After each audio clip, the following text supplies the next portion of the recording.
Hello, everyone. Welcome back to the Art of Being a Woman. I'm your host, Courtney, and this week's episode is about the art of embracing your setbacks. I am very excited to talk about this topic because growing up, setbacks were always frustrating to me. I always thought that when I was experiencing a delay or an obstacle that was just prolonging whatever process I was going through in order to reach my goals, I thought it was because I was doing something wrong. And I thought it was because life was just unfair and things just didn't work out as smoothly or as easily as it did for other people. And it wasn't until recently that I really learned and understood the purpose of setbacks. And when I learned what they really meant, I actually fell in love with setbacks. And that sounds so strange. Past me would never agree with that statement,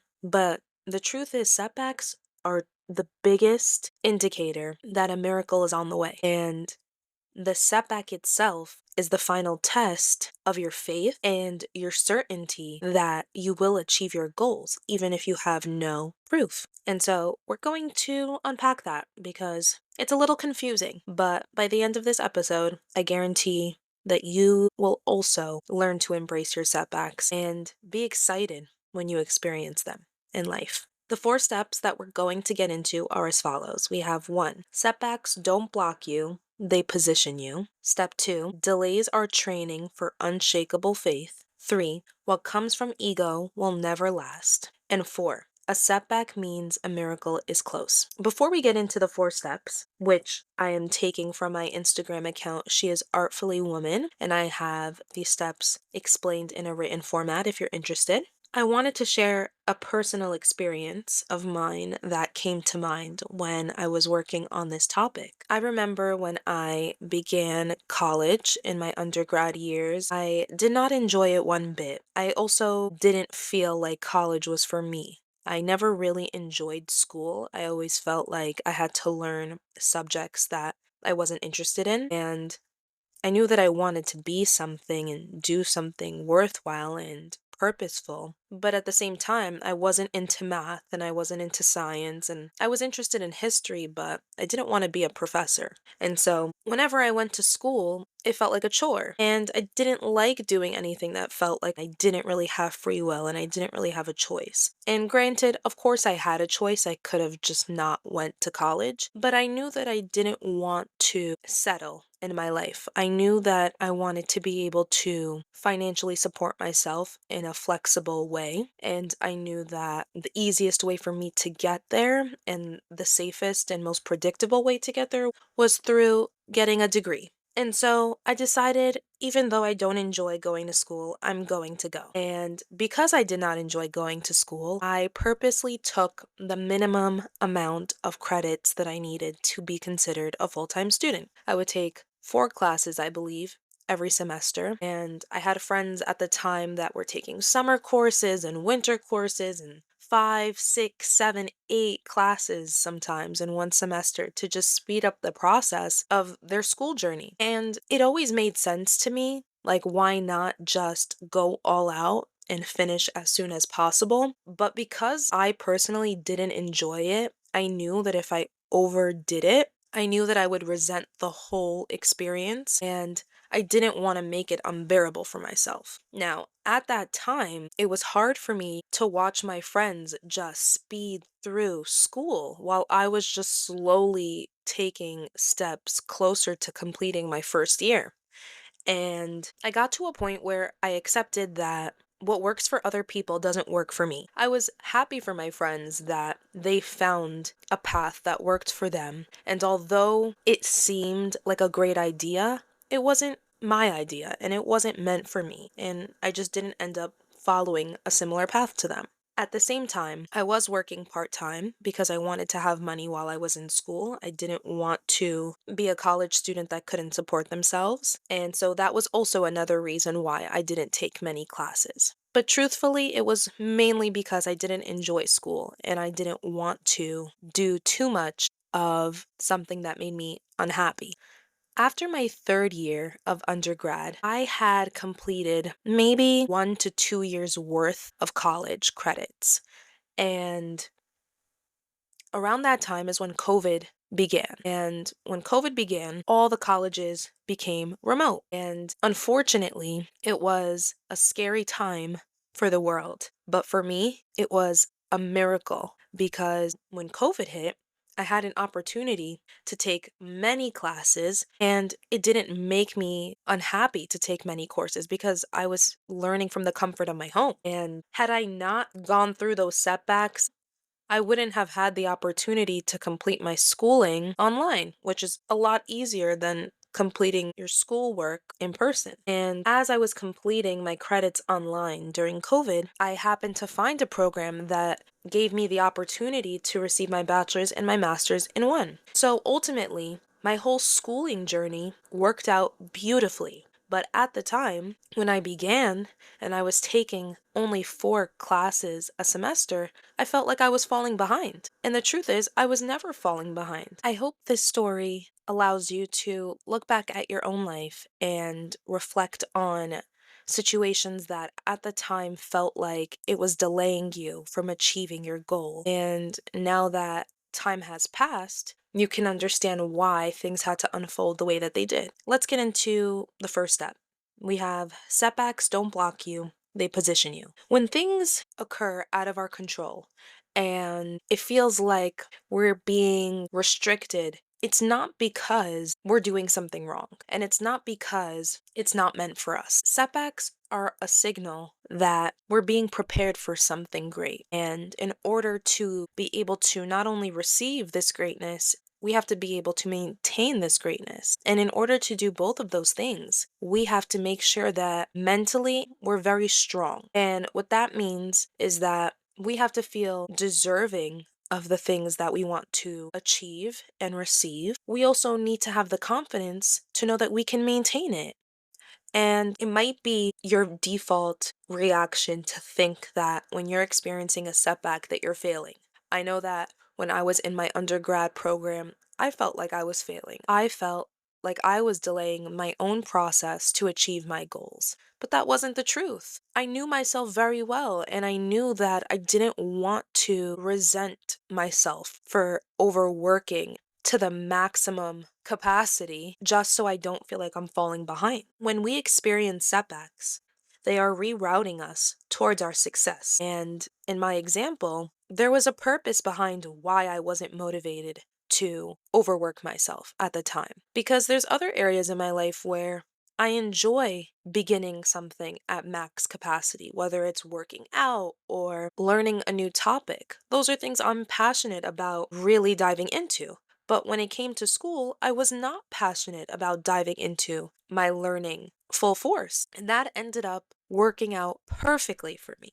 And I did not know that at the time. It took 3 years until I learned about that accelerated program, and that is when everything clicked and made sense. I will be completely honest and say that I remember during my undergraduate experience, although I had moments where I felt like I was allowing myself to fall behind, I also knew deep down that I will be okay. I knew that as long as I committed to consistency and that I'm following the path of financial success, that I will be okay and I will be protected and that I don't need to worry too much about the details. I just need to make sure that I'm staying on the right path.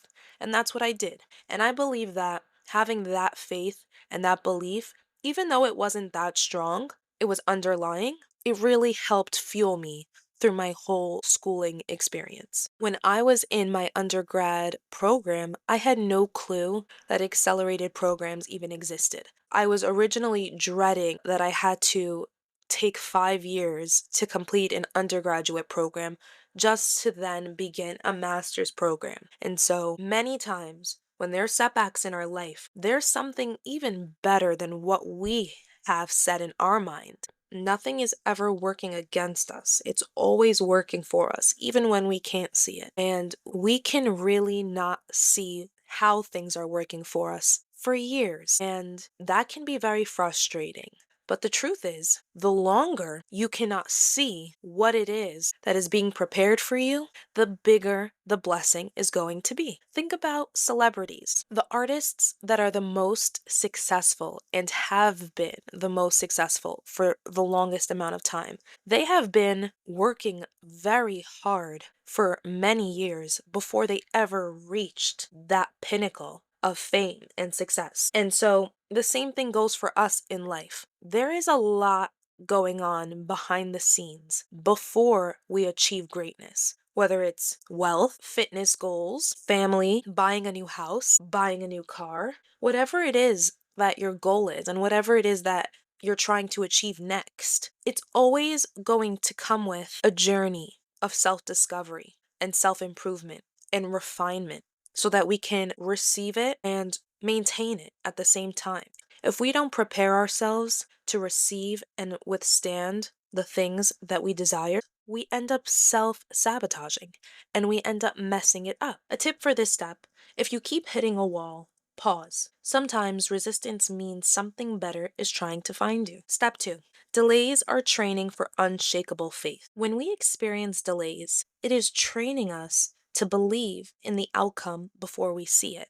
It doesn't really count if someone thinks they're an amazing artist after they go viral, after the whole world loves them, because it doesn't allow them to believe it within themselves. It means that they're placing all of their self worth on external validation. And as humans, we do that all the time. Think about with our fitness goals and think about with pursuing our dreams and our passions, whatever they may be. There's always a moment on that path when we look outside of ourselves. Did we achieve our goal yet? Are we getting the feedback that we're expecting? And the truth is, we won't. There's definitely going to be moments where we don't receive validation from the world that we are on the right path. And that's intentional from the universe. And it's intentional from God, because why are we relying on other people to tell us that we're doing the right thing? We know what's right for us. We all live our own lives and we all have our own unique purpose and path in this world.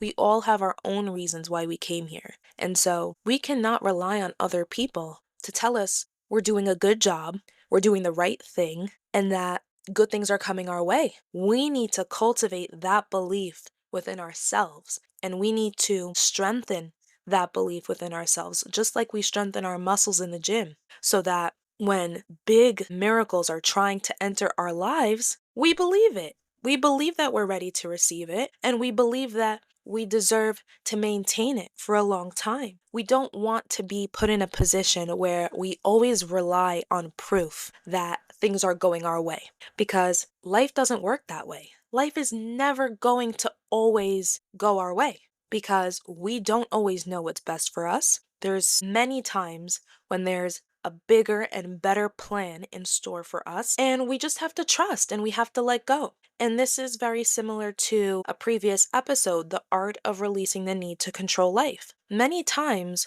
when we release the need to control outcomes, true miracles unfold. But it only happens when we surrender to the fact that we might not know what's best. Allow delays to wake you up and remind you that you need to strengthen your faith and your certainty that you will achieve your goals and that you will achieve your dreams. And watch how it changes your mindset and your mentality. And not only that, watch how miracles and blessings unfold in your life a lot quicker, because I believe that is truly the test of setbacks. It is testing your faith. It is testing your certainty.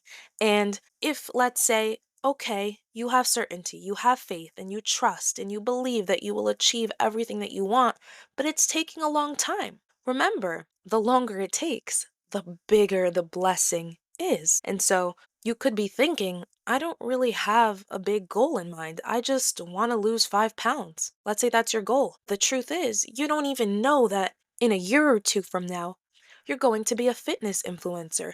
And not only that, you're going to create a program for people and transform millions of lives. And life really works that way. We just need to trust and have unshakable faith. A tip for this step: ask yourself when you're feeling doubt, if I fully trusted that this would work out, How would I act today? Then do that. Many times we question whether or not we're going to achieve our goals. But why not flip the script? Why not take yourself on an upward spiral rather than a downward spiral? What if everything worked out? Then what would you want to do afterwards? Would you want to expand on your goal? Would you set another milestone for yourself? Take yourself there. Act as if it already happened, because it will happen. It's just a matter of time. In that part, the timing is out of our control. So there's no need to try to control the timing, and there's no need to worry about the timing because it's completely out of our hands. And there's nothing truly that we can do to predict when we're going to achieve our goals and receive our desires. The more that we fixate on the when, the more resistance we're creating from our actual goals and our dreams because it's almost as if we're desperate. It's almost as if we're relying on the achievement so that we know for sure it's ours. And I know that that has happened to me before in other areas of life where I need proof and results to stay motivated. When I began working out a year ago consistently, I knew that it was going to be a mind game more than anything because I enjoyed the activity that I was doing. And it was mostly having to look myself in the mirror on a weekly basis and not always see the results. And so it was a test of faith. Do I believe that if I remain consistent for a year, for 2 years, for 3 years, that I will ultimately achieve my goals? I had moments when that was very easy for me and it was a no brainer. And I had days and weeks and months when I felt like I wasn't sure anymore. I felt like I wasn't seeing a difference. And that's how life works in every other area of life. And life is truly a mind game. So when we really focus on training our mind to have faith and certainty, we really change the game and we really become more powerful in our own lives. Step 3. What comes from ego will never last. If we are setting a goal for ourselves and if we have a desire and we want to achieve a milestone, we have to really be conscious of the intentions behind it. Many times we might not realize, but the intention can be out of fear, out of insecurity, or for the need for validation. Back to the example of a musician. If a musician's goal is to become famous because they want the whole world to know that they are the best artist, that means their intention is rooted in a need for validation. But if an artist's intention is to become famous because they have a message that they want to share through their music and they want to help people through their music, that's not based on ego. That's based on sharing and giving, and that's more soul driven. And so sometimes when we experience a setback, it can be so that we refine our intentions. We many times have pure intentions at heart, but then they get mixed in with our fears. And we know that it's mixed in with our fears because we get frustrated when we're experiencing a delay and it's triggering our insecurity. For me, when I was in school and I noticed that my friends were taking many classes and they were moving along a lot quicker than me, it triggered my insecurity. It triggered the doubt that I had that I would never achieve success in my career and financially to support myself. It had nothing to do with them, and it had everything to do with me. So once I got to a point when I didn't allow that to be my motivation to complete school, and I did that by not copying them, I did not overwork myself and do what they were doing because I knew it was not my path and I knew it would make me miserable. And secondly, I let go. I decided I'm not going to focus on the end result because I have no clue what the end result is going to look like. I'm just going to focus on remaining consistent. And that's what I did. And ultimately, after a few years, everything worked out perfectly and better than I could have ever imagined. I had no clue that I can finish a bachelor's and a master's degree within 5 years. If we're chasing opportunities out of desperation to achieve a goal and receive a desire, we'll always be dependent on external proof to feel worthy. But when our foundation is solid, nothing can prevent us from what's meant for us. The setbacks that we experience show us whether we're moving from ego, which includes fear and insecurity and external validation, or truth, And this gives us the chance to really build something that will actually last. Because the desires that we have that are not coming from a genuine place and they're coming from an ego place will never last. A tip for this step: remember, if you build something on quick wins or external approval, it won't last. If you build on your integrity and real value, it will stand forever. Think about how there's many celebrities nowadays that are starting their own brand, whether it's a hair care brand, a makeup brand, you name it. I believe the celebrities that start these brands from a genuine place of wanting to help people and it's not focused on solely making money, their brands will stand the test of time. And not only that, their brands will go beyond them. It has the potential to become a company that is a household name, and they will be known more for their brand and their products more than their own personal achievements. Now, step 4: a setback means a miracle is close. The stronger the resistance we experience when we're pursuing a goal, the bigger the breakthrough that is trying to come through. Resistance never appears when nothing is happening. It is only to show us when something is on the verge of shifting. Think about when you work out at the gym. When you're on your last reps, that is when you experience the most resistance, even if it was the same amount of weights that you did the first 2 sets. And it's very similar to life. You can be right at the finish line of receiving your goal and your desires, and all of a sudden it feels very hard to keep going and to maintain that faith and that certainty because it's pushing you past your own belief system. Many times we can have certainty, faith, and a strong belief system for a month, for 6 months, for a year, for 2 years, but maybe after 2.5 years, you just lose hope. And that is when you start to feel that pushback and you start to feel like mentally you want to give up and you don't think it's meant for you. That is when the miracle is around the corner and it's trying to expand your mindset. And the only way that it can expand your mindset is by pushing you past your current belief system. The truth is, the ego truly panics whenever dealing with uncertainty. And it likes to make us believe that setbacks are proof that we're failing. The moments when things feel like they're working against us are often the moments when we are closest to everything aligning in our favor. And it is the final test to see if we have become strong enough to receive what is around the corner. Just like with working out, if we push through when we're experiencing the most resistance, that is the moment we become stronger. That is the moment when we experience the breakthrough and we can move on to heavier weights. And it's the same thing with life. If we keep giving up before we achieve a goal that we set out to achieve, we are getting in our own way of expanding the miracles that we can really receive in life. A tip for this step: remember that setbacks are designed to test your faith. If you hold steady instead of folding, you prove to yourself and you prove to God and you prove to the universe that you're ready for what's coming. And that's usually when it does. I hope this episode brought clarity to you on setbacks, and I hope it keeps you motivated in life because we are always going to experience setbacks in one area of our life. And it's never a bad sign, it is a great sign that we are about to unlock a whole new potential for ourselves to receive a whole new level of blessings and miracles. We just have to trust that we will receive it. We have to trust that we are deserving of it. And we have to trust that when we do receive it, we can maintain it and we can appreciate it. Thank you so much for taking time to listen. I hope you have an amazing week. I love you all. Until next time, bye for now.